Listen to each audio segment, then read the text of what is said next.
Hallelujah, good morning.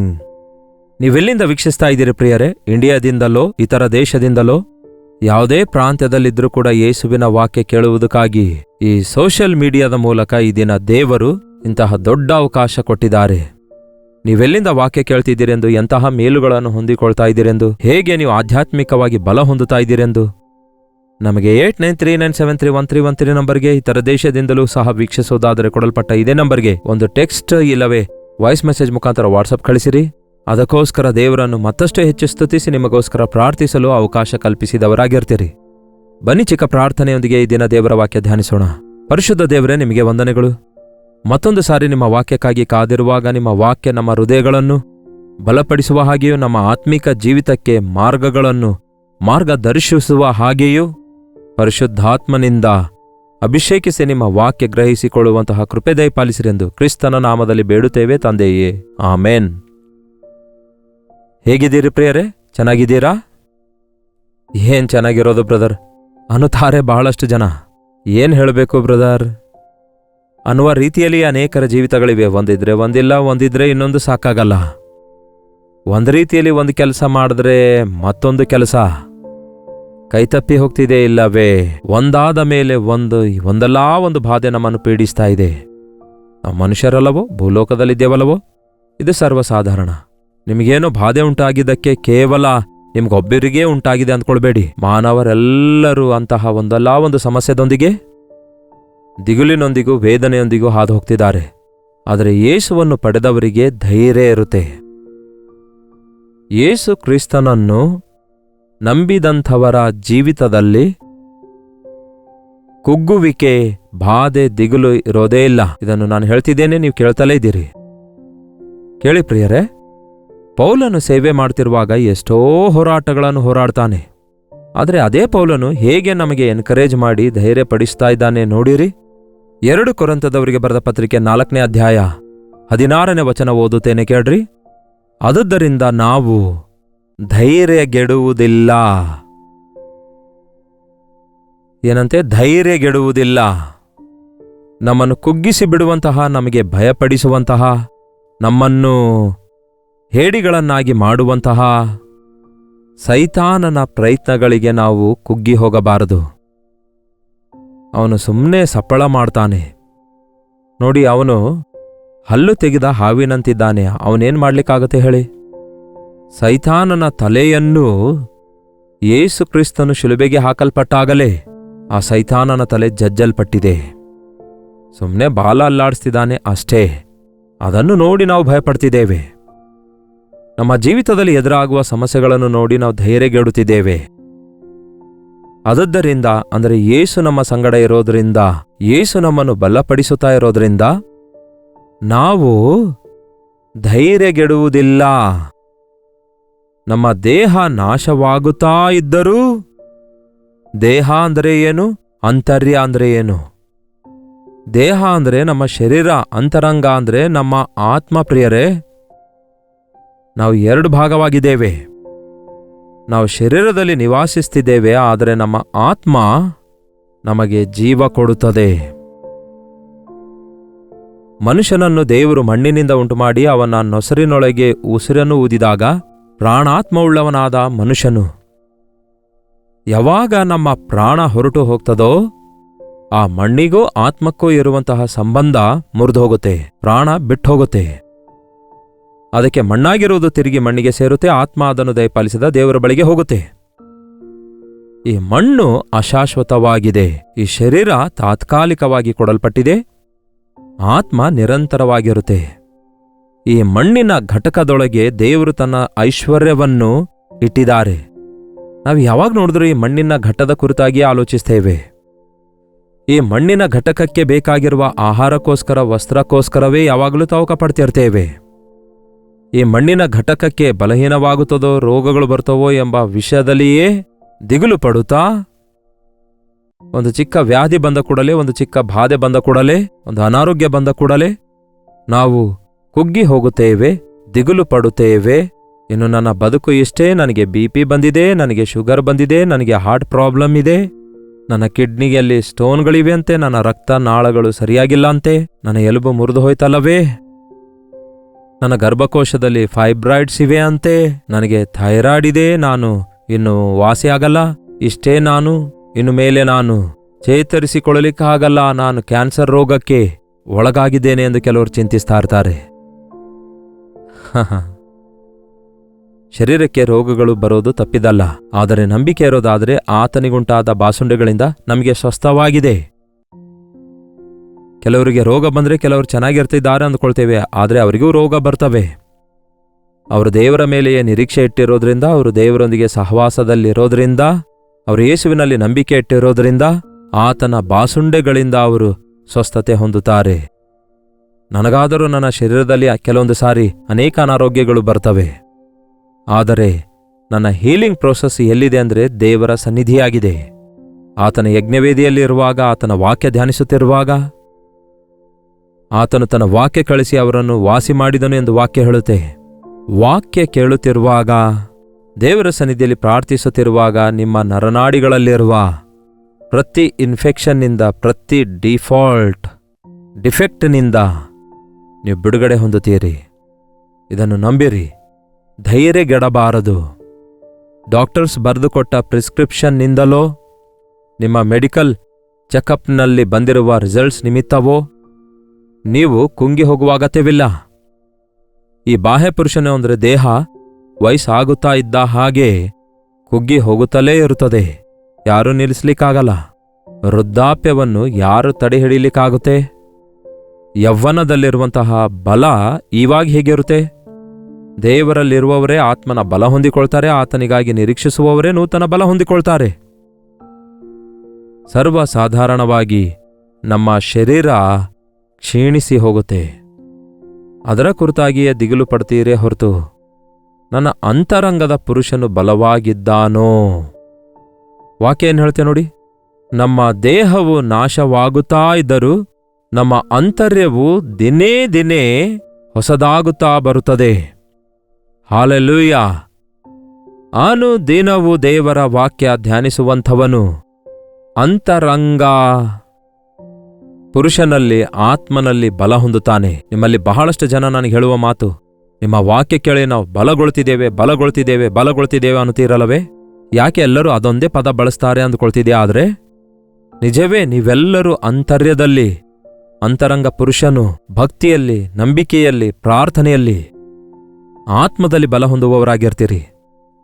ಮನುಷ್ಯನು ರೊಟ್ಟಿ ತಿಂದ ಮಾತ್ರಕ್ಕೆ ಬದುಕುವುದಿಲ್ಲ. ಈ ಶರೀರಕ್ಕೆ ರೊಟ್ಟಿ ಬೇಕು, ಆದರೆ ಆತ್ಮಕ್ಕೆ ದೇವರ ವಾಕ್ಯ ಬೇಕು. ದೇವರ ವಾಕ್ಯ ಬಲವಾದ ಆಹಾರವಾಗಿದೆ. ಪೌಲನು ಹೇಳ್ತಾನೆ, ನಮ್ಮ ಶರೀರದಲ್ಲಿ ಪೆಟ್ಟುಗಳು ಆಗ್ತಾ ಇವೆ, ನಮಗೆ ಬಾಧೆ ಆಗ್ತಿದೆ, ವ್ಯಾಧಿಗಳು ಬರ್ತಿವೆ, ಈ ದೇಹವೆಲ್ಲ ನಾಶವಾಗಿ ಹೋಗ್ತಿದೆ, ಆದರೆ ನಮ್ಮ ಅಂತರಂಗದ ಪುರುಷನು ದಿನೇ ದಿನೇ ನೂತನಗೊಳಿಸಲ್ಪಡುತ್ತಿದೆ. ಇನ್ನೊಂದು ರಹಸ್ಯ ಹೇಳ್ತೇನೆ ಕೇಳಿ. ನಿಮ್ಮ ಅಂತರಂಗ ಪುರುಷನು ನೂತನಗೊಳ್ಳುತ್ತಾ ಇರುವಾಗ ನಿಮ್ಮ ಶರೀರದ ಬಲವು ಕೂಡ ಹೆಚ್ಚಾಗುತ್ತೆ ಪ್ರಿಯರೇ. ನಿಮಗೆ ಗೊತ್ತಾಗದಂತೆಯೇ ನಿಮ್ಮ ಬಲಹೀನತೆಯಲ್ಲಿ ದೇವರ ಬಲವನ್ನು ಅನುಭವಿಸುವವರಾಗಿರ್ತೀರಿ. ನಮ್ಮ ಶರೀರಕ್ಕೆ ಅಲ್ಲ ಪ್ರಿಯರೇ, ನಮ್ಮ ಹೃದಯದಲ್ಲಿರುವಂತಹ ಆತ್ಮಕ್ಕೆ ಇದೆ ಬಲ. ಎಷ್ಟೇ ಬಲಹೀನವಾದ ಶರೀರವುಳ್ಳವನಾಗಿದ್ರೂ ಕೂಡ ಪರಿಶುದ್ಧಾತ್ಮನ ಶಕ್ತಿಯಿಂದ ತುಂಬಲ್ಪಟ್ಟಾಗ ಬಲವಾದ ಕಾರ್ಯಗಳನ್ನು ದೇವರಿಗೋಸ್ಕರ ಮಾಡುವವನಾಗಿರ್ತಾನೆ, ಸೈತಾನನನ್ನು ಜಯಿಸುವವನಾಗಿರ್ತಾನೆ. ಯಾವಾಗ ನೋಡಿದ್ರೂ ಬಾಹ್ಯ ಪುರುಷನಾದ ದೇಹದ ಕುರಿತು ಆಲೋಚಿಸುತ್ತಾ, ಆ ಬಾಹ್ಯ ಪುರುಷನ ಕುರಿತೇ ಜಂಬ ಕೊಚ್ಚಿಕೊಳ್ಳುತ್ತಾ, ಅದಕ್ಕೆ ಬೇಕಾದವುಗಳನ್ನೇ ನೋಡಿಕೊಳ್ಳುತ್ತಾ, ನನಗೊಬ್ಬ ಅಂತರಂಗ ಪುರುಷನಿದ್ದಾನಲ್ಲವೇ, ನಾನು ಆತ್ಮ ಬಲ ಹೊಂದುತ್ತಾ ಇಲ್ಲವಲ್ಲವೇ, ದಿನಕ್ಕೆ 3 ಆವರ್ತಿ ನನ್ನ ಶರೀರಕ್ಕೆ ಆಹಾರ ಬಡಿಸುತ್ತಿದ್ದೇನಲ್ಲವೇ, ನನ್ನ ಆತ್ಮ ಬಲಪಡಿಸಿಕೊಳ್ಳುವುದಕ್ಕಾಗಿ ಕನಿಷ್ಠ ದಿನಕ್ಕೆ 3 ಆವರ್ತಿ ಮೊಳಕಾಲೂರಿ ಪ್ರಾರ್ಥಿಸ್ತಾ ಇಲ್ಲ, 3 ಆವರ್ತಿ ದೇವರ ವಾಕ್ಯ ಧ್ಯಾನಿಸಿ ಪ್ರಾರ್ಥಿಸಿ ದೇವರನ್ನು ಅನುಭವಿಸ್ತಾ ಇಲ್ಲ ಎಂಬ ವಿಷಯ ನೀವು ಗ್ರಹಿಸಿಕೊಳ್ತಾ ಇಲ್ಲ. ತಿಂಡಿಗಾಗಿ ಎಷ್ಟು ಸಮಯ ಖರ್ಚು ಮಾಡ್ತಿದ್ದೀರಿ? ಹಾಗೆ ದೇವರ ಸನ್ನಿಧಿಯಲ್ಲಿ ಎಷ್ಟು ಸಮಯವನ್ನು ಖರ್ಚು ಮಾಡ್ತಾ ಇದ್ದೀರಿ? ಲೌಕಿಕ ಕಾರ್ಯಗಳಿಗಾಗಿ ತಿಂಡಿ ಹಾಗೂ ಸಂಪಾದನೆ, ಲೋಕ ವಸ್ತು ವಾಹನಗಳಿಗೋಸ್ಕರ ಎಷ್ಟು ಸಮಯ ಕಳೆಯುತ್ತಾ ಇದ್ದೀರಿ? ಆಧ್ಯಾತ್ಮಿಕವಾಗಿ ಬಲಗೊಳ್ಳಲು, ನಂಬಿಕೆಯಲ್ಲಿ ಅಭಿವೃದ್ಧಿಯಾಗಲು ಎಷ್ಟು ಶ್ರಮೆ ಪಡ್ತಿದ್ದೀರಿ ಎಂದು ಪರೀಕ್ಷಿಸಿಕೊಳ್ಳೋದಾದರೆ ಗೊತ್ತಾಗತ್ತೆ. ನಾನು ಬಹಿರಂಗವಾಗಿ ಚೆನ್ನಾಗಿದ್ದೇನೆ, ಆದರೆ ಅಂತರಂಗದಲ್ಲಿ ನಾನು ಕುಗ್ಗಿ ಹೋಗ್ತಿದ್ದೇನೆ ಎಂದು ಗ್ರಹಿಸಿಕೊಳ್ತೀರಿ. ಹೌದು, ಈ ಲೋಕದಲ್ಲಿರುವ ದೊಡ್ಡ ದೊಡ್ಡ ಧನವಂತರು, ದೊಡ್ಡ ದೊಡ್ಡ ವಿದ್ಯಾವಂತರು, ದೊಡ್ಡ ದೊಡ್ಡ ಕಾರ್ಯಗಳನ್ನು ಸಾಧಿಸಿದ್ದೇನೆ ಎನ್ನುವವರು, ಲೋಕದಲ್ಲಿ ಏನೋ ಒಂದು ಪ್ರಯಾಸಪಟ್ಟು ಸಾಧಿಸಿದ್ದೇನೆ ಎನ್ನುವವರು ಕೊನೆಗೆ ಡಿಪ್ರೆಷನ್ಗೊಳಗಾಗ್ತಿದ್ದಾರೆ ಎನ್ನುವುದು, ಕೊನೆಗೆ ಅವರು ನೆಮ್ಮದಿ ಇಲ್ಲದವರಾಗಿ, ಸಮಾಧಾನ ಇಲ್ಲದವರಾಗಿ, ಆತ್ಮಹತ್ಯೆ ಮಾಡಿಕೊಂಡು ಸತ್ತು ಹೋಗ್ತಿದ್ದಾರೆ ಎಂಬುದು ಚರಿತ್ರಾತ್ಮಕವಾಗಿ ಪ್ರೂವ್ ಆಗ್ತಿದೆ. ಲೋಕವನ್ನೆಲ್ಲ ಸಂಪಾದಿಸಿದವರು ತಮ್ಮನ್ನು ತಾವು ಗುಂಡಿಟ್ಕೊಂಡು ಆತ್ಮಹತ್ಯೆ ಮಾಡಿಕೊಳ್ಳುವ ಅಗತ್ಯವೇನಿರುತ್ತೆ? ಸಮಾಧಾನವಿಲ್ಲ, ಅವರಿಗೆ ನಿರೀಕ್ಷೆ ಇಲ್ಲ, ನಂಬಿಕೆ ಇಲ್ಲ. ನೀವು ಅಂತರಂಗ ಪುರುಷನನ್ನು, ಅಂದರೆ ನಿಮ್ಮನ್ನು ಆಧ್ಯಾತ್ಮಿಕವಾಗಿ ಬಲಪಡಿಸುವುದಕ್ಕೋಸ್ಕರ ಪ್ರಾರ್ಥನೆ ಎಂಬ ವ್ಯಾಯಾಮ ಬೇಕು ಎಂಬ, ವಾಕ್ಯವೆಂಬ ಆಹಾರ ಬೇಕೆಂಬ, ದೇವರ ಸನ್ನಿಧಿಯಲ್ಲಿ ನಾವು ನೂತನಗೊಳ್ಳುತ್ತಾ ಇರಬೇಕು ಎಂಬ ಸತ್ಯ ದೇವರ ವಾಕ್ಯ ತಿಳಿಯಪಡಿಸುತ್ತೆ. ಪ್ರಿಯರೇ, ದೇವರ ಸನ್ನಿಧಿಯಲ್ಲಿ ಮೊಳಕಾಲೂರಿ ಪ್ರಾರ್ಥಿಸುವಂಥದ್ದು ಅಭ್ಯಾಸ ಮಾಡಿಕೊಳ್ಳಿರಿ, ಆತನ ವಾಕ್ಯವನ್ನು ಧ್ಯಾನಿಸಿರಿ. 18ನೇ ವಚನ ನೋಡಿ, ನಾವು ಕಾಣುವಂಥದ್ದನ್ನು ಲಕ್ಷಿಸದೆ ಕಾಣದಿರುವಂಥದ್ದನ್ನು ಲಕ್ಷಿಸುವವರಾಗಿದ್ದೇವೆ. ಆದುದರಿಂದ ಕಾಣುವಂಥವುಗಳು ಅಂದರೆ ದೃಶ್ಯವಾಗಿರುವವು, ಕಾಣದಿರುವವುಗಳು ಅಂದರೆ ಅದೃಶ್ಯವಾದವುಗಳು.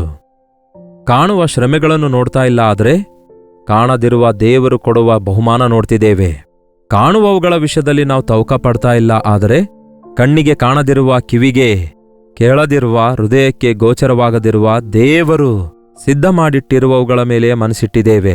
ಅದಕ್ಕಾಗಿಯೇ ಕ್ಷಣ ಮಾತ್ರವಿರುವ ನಮ್ಮ ಹಗುರವಾದ ಸಂಕಟವು ಅತ್ಯಂತ ಅಧಿಕವಾದ ಪ್ರತಿಫಲವನ್ನು ಉಂಟುಮಾಡಿ ನಮಗೆ ನಿರಂತರವಾಗಿರುವ ಗೌರವವಾದ ಪ್ರಭಾವವನ್ನು ದೊರಕಿಸುತ್ತದೆ. ಅದಕ್ಕಾಗಿಯೇ ಕ್ಷಣ ಮಾತ್ರವಿರುವ ಹಗುರವಾದ ಶ್ರಮೆಗಳು ಇವು. ಈ ಲೋಕದಲ್ಲಿ ನಾವಿರುವ ಕಾಲವೆಲ್ಲ ನಮಗೆದುರಾಗುವ ಶ್ರಮೆ, ಅದು ಕೂಡ ಕ್ಷಣ ಮಾತ್ರವೇ. ಈ ಕ್ಷಣ ಮಾತ್ರ ಇರುತ್ತೆ.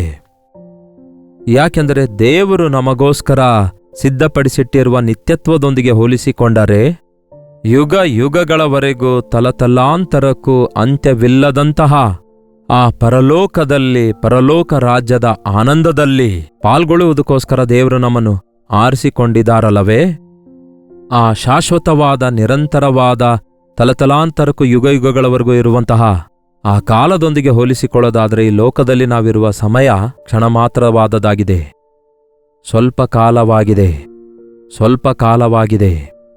ಈ ಲೋಕದಲ್ಲಿ ಸ್ವಲ್ಪ ಕಾಲವಿರುತ್ತೆ ಶ್ರಮೆಗಳು.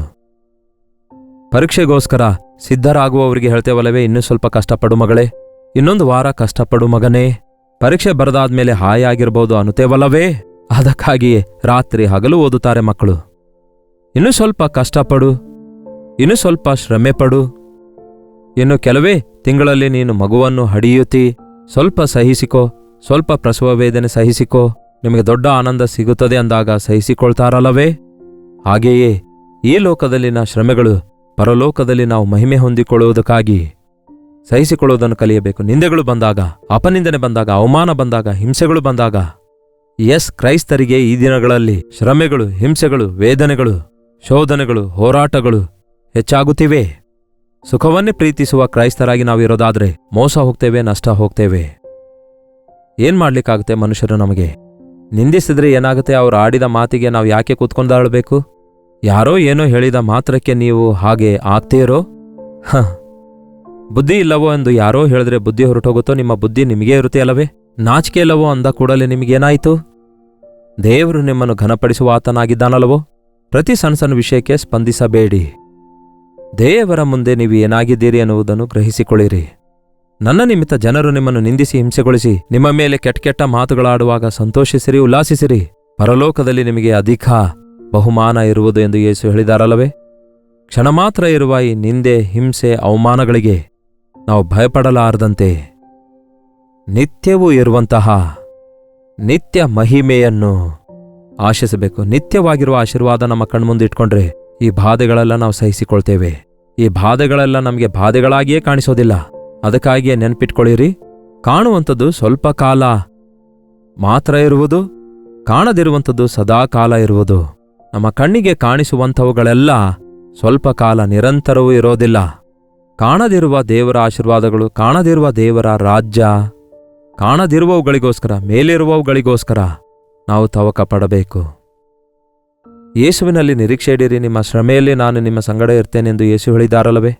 ನಮ್ಮ ಮುಂದಿರುವಂತಹ ಪ್ರತಿಫಲ ನಾವು ನೆನಪು ಮಾಡಿಕೊಂಡ್ರೆ ಈ ಶ್ರಮೆ, ಈ ನಿಂದೆ, ಈ ಅವಮಾನ, ಈ ಬಲಹೀನತೆ ಕ್ಷಣ ಮಾತ್ರವೇ ಇರುತ್ತದೆ.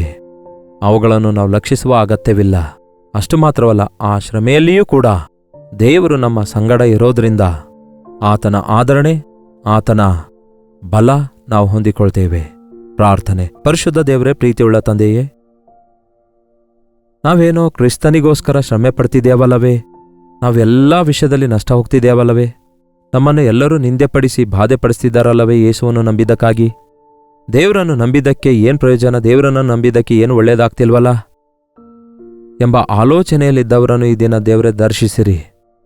ನಾನು ದೇವರ ಮಗುವಾಗಿದ್ರೂ ಕೂಡ ನನಗ್ಯಾಕೆ ಬಂತು ಈ ಬಾಧೆ, ನನಗ್ಯಾಕೆ ಬಂತು ಈ ರೋಗ, ನನಗ್ಯಾಕೆ ಬಂತು ಈ ಶೋಧನೆ ಎಂದು ಕುಗ್ಗಿ ಹೋಗುವವರನ್ನು ದರ್ಶಿಸಿ, ಇವೆಲ್ಲ ತಾತ್ಕಾಲಿಕವಾಗಿವೆ ಎಂದು, ಶಾಶ್ವತವಾದ ದಿವ್ಯದಾನ ಕೊಡುವ ನನ್ನ ದೇವರು ನನ್ನೊಂದಿಗಿದ್ದಾರೆಂದು, ನನ್ನ ಕಣ್ಣೀರು ಒರೆಸುವ ದೇವರಿದ್ದಾರೆ ಎಂದು, ಈ ಶ್ರಮೆಗಳಲ್ಲಿ ನಮ್ಮ ಸಂಗಡ ಇದ್ದು ನಮ್ಮನ್ನು ವಿಶಾಲವಾದ ಸ್ಥಳಕ್ಕೆ ಕರೆತರುವಾತನಿದ್ದಾನೆಂದು ನಂಬಿ, ಅದೇ ನಂಬಿಕೆಯಲ್ಲಿ ಸ್ಥಿರವಾಗಿದ್ದು ಕ್ಷಣ ಮಾತ್ರ ಇರುವ ಈ ಕಷ್ಟಗಳಿಗೆ ಧೈರ್ಯಗೆಡದೆ, ನಮ್ಮನ್ನು ಕುಗ್ಗಿಸಿ ಬಿಡುವ, ನಮ್ಮನ್ನು ಧೈರ್ಯಗೆಡಿಸುವ ಪ್ರತಿಯೊಂದು ಸಂಘಟನೆಯನ್ನು ನಂಬಿಕೆಯಿಂದಲೇ ಪ್ರಾರ್ಥನೆಯ ಮೂಲಕ ಎದುರಿಸುತ್ತಾ ನಿಮ್ಮ ಸಾಕ್ಷಿಗಳಾಗಿ ಲೋಕದಲ್ಲಿ ಜೀವಿಸಲು ನಮ್ಮಲ್ಲಿ ಪ್ರತಿಯೊಬ್ಬರಿಗೂ ಸಹಾಯ ಮಾಡಿರಿ ಎಂದು ಕ್ರಿಸ್ತನ ನಾಮದಲ್ಲಿ ಬೇಡುತ್ತೇವೆ ತಂದೆಯೇ, ಆಮೇನ್.